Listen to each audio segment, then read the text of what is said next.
India ने रोहित शर्मा को ODI captaincy से हटाकर शुभमन गिल को इंडिया का नया ओडीआई कप्तान बना दिया है। शुभमन गिल जो कि ऑलरेडी टेस्ट साइड को लीड कर रहे थे, अब वो इस ओडीआई टीम को भी लीड करेंगे। इस पूरे एपिसोड में पाकिस्तान के लिए सीखने के लिए बहुत कुछ है, इसके ऊपर थोड़ी सी बात कर लेते हैं।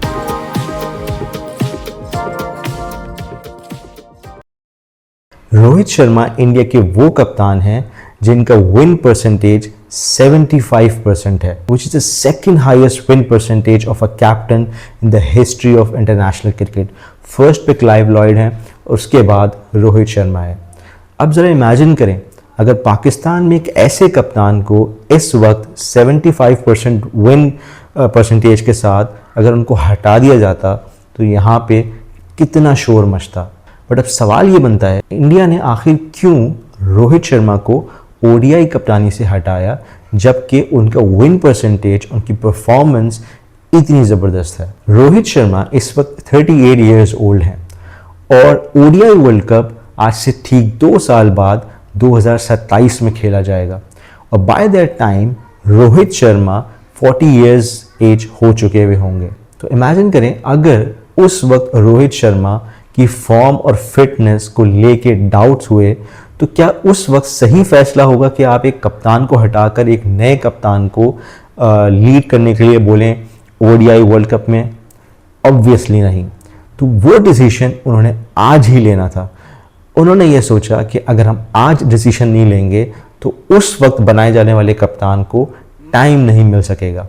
ये वो बुनियादी वजह बनी कि रोहित शर्मा को हटाया गया और शुभमन गिल को लाया गया, ताकि यंग कैप्टन को आज ही से रोहित शर्मा और कोहली के साथ खिलवा कर 2 साल तक उनको ट्रेन किया जाए, उनको सिखाया जाए और जब वो 2027 के वर्ल्ड कप में लीड कर रहे होंगे तो उस वक्त वो पूरी तरीके से तैयार हो चुके होंगे। This is what happens when you hire professionals. वो 2 साल की प्लानिंग आज कर रहे हैं और किसी भी यंग कप्तान को प्रेशर में डाल के उससे रिजल्ट्स हासिल करने की तवक्को नहीं रखते। और ये सिर्फ अभी की बात नहीं है, अगर मैं पिछले 18 साल पहले चला जाऊं, अगर हम दोनों पाकिस्तान और इंडिया के कैप्टन्स का मुवाजना कर लें तो हमें बहुत कुछ इसमें समझने को मिलेगा। 2007 के T20 वर्ल्ड कप में धोनी को पहली दफ़ा इंडियन टीम का कैप्टन बनाया गया। धोनी ने ये कमान संभाली और लंबे अरसे तक इंडिया के कप्तान रहे। उसके बाद ये रिस्पॉन्सिबिलिटी विराट कोहली के हवाले की और विराट कोहली ने भी लंबे अरसे तक इंडिया की कप्तानी की।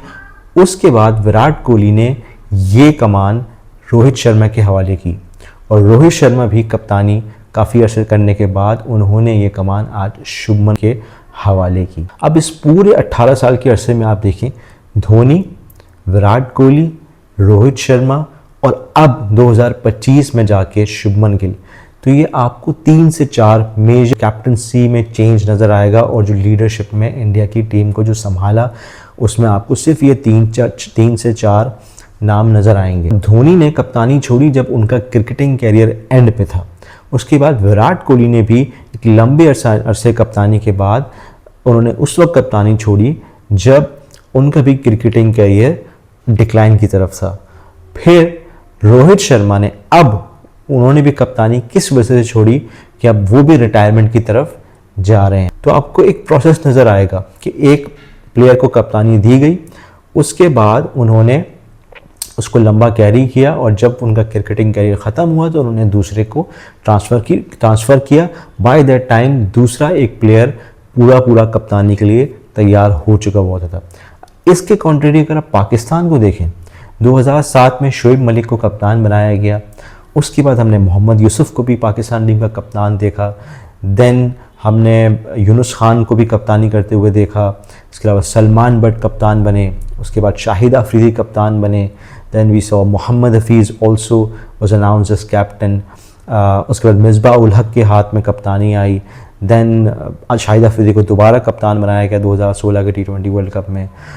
उसके बाद अजहर अली को भी कप्तानी दी गई। देन सरफराज अहमद, फिर उसके बाद बाबर आजम कप्तान बनाया गया। पाकिस्तान का बेस्ट बैटर है तो ये बेस्ट कैप्टन भी होगा, बट आपने उनको हटाया ये कहकर कि ये कैप्टनसी मटीरियल नहीं है।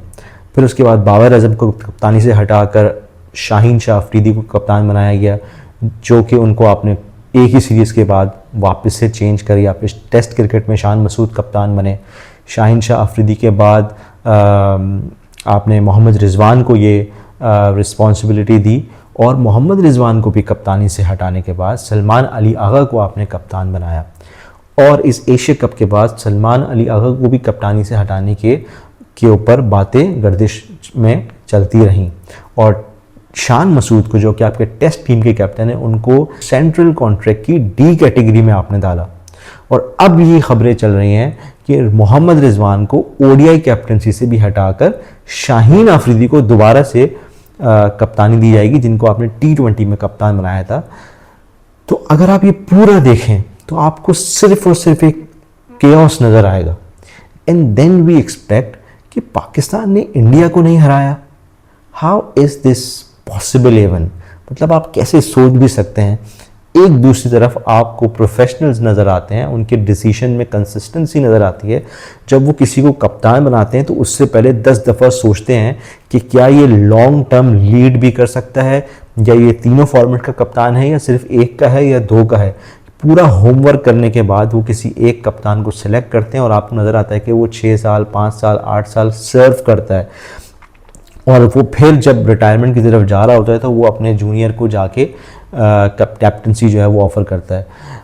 जबकि पाकिस्तान में आप कैप्टनसी देखें तो कोई क्राइटेरिया नज़र नहीं आता सिवाय ट्रायल एंड एरर के, क्योंकि प्रोफेशनल लोग हायर ही नहीं होते जो कि एक प्लान करके, एक सोच समझ के, एक सर्टेन क्राइटेरिया, क्वालिफिकेशन क्राइटेरिया बनाकर एक कैप्टन को बनाएं, बल्कि एक जज्बात, मीडिया के कहने पर, आवाम के कहने पर, किंग और पता नहीं किन किन चीज़ों के ऊपर हम जो है वो कप्तान बनाते हैं, और फिर ही अपने ही फैसले में कंसिस्टेंसी नहीं दिखाते।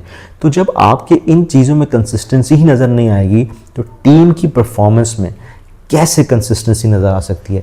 It is just impossible. तो पाकिस्तान के लिए लेसन यही है कि अगर आपने भी अपनी क्रिकेट को इम्प्रूव करना है तो आपको भी प्रोफेशनल्स हायर करने पड़ेंगे, पॉलिटिकल अपॉइंटमेंट से क्रिकेट को दूर रखना पड़ेगा, और जो भी आप अपना सिलेक्शन क्राइटेरिया बनाएं उसको पूरी तरीके से उस पर अमल दरामद हो, और उसमें किसी किस्म का भी कोई कॉम्प्रोमाइज़ ना हो, तो ही चांस है कि आपकी क्रिकेट शायद कुछ ऊपर जाना शुरू हो। उम्मीद कम है कि ऐसा कुछ हमारी मुल्क में कोई मेरिट के ऊपर कोई चीज़ें होंगी, प्रोफेशनल्स हायर होंगे, क्योंकि पॉलिटिकल अपॉइंटमेंट है, पैटर्न इन चीफ का ताल्लुक जो है वो गवर्नमेंट से होता है।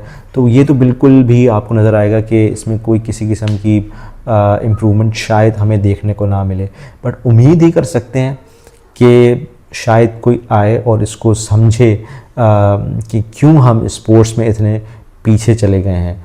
और ज़्यादा दूर देखने की ज़रूरत नहीं है, आप अपने पड़ोसी मुल्क में देख लें कि how they are operating their cricket, शायद उनको ही कॉपी करके हम कुछ बेहतर कर सकें।